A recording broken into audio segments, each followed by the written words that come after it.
महत्त्वाची बातमी पाहूया।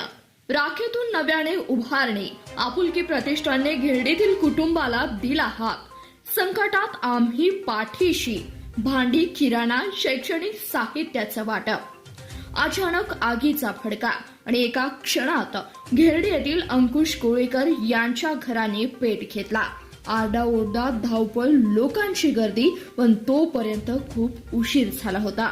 आयुष्यभराची पुंजी, कष्टाने उभारलेला संसार, लग्नात मिळालेली भांडी, मुलांचे दप्तर, शेताची कागदपत्रे, सगळं आगीच्या भस्मस्थानी गेलं। हातात फक्त राख उरली आणि डोळ्यात अश्रू। आता काय करायचं हा प्रश्न त्यांच्या कुटुंबियाला पोरवत होता। बायको हतबल, मुलं घाबरलेली आणि कुटुंब प्रमुखाचं मन खचलेलं। पण अंधार कितीही मोठा असला तरी आशेचा एक छोटा दिवा पुरेसा असतो आणि तो दिवा घेऊन आपुलकी प्रतिष्ठान सांगोला।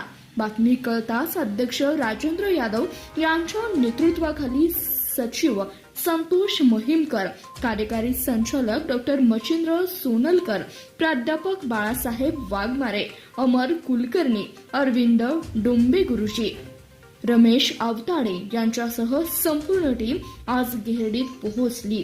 फक्त भेटून सहानुभूती व्यक्त केली नाही तर हातात हात घालून मदत केली।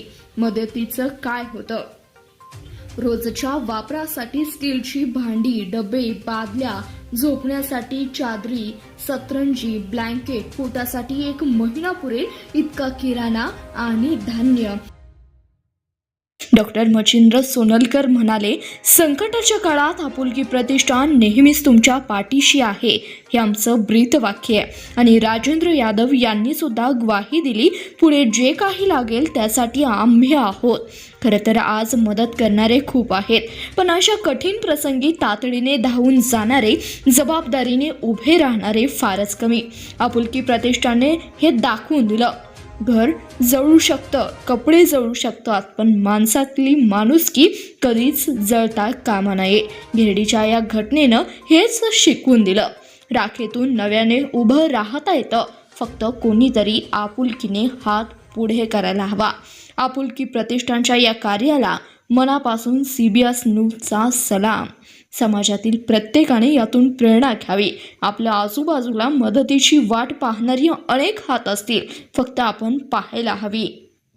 धन्यवाद। प्रतिनिधी चांदभैया शेख, CBS न्यूज मराठी, सांगोला।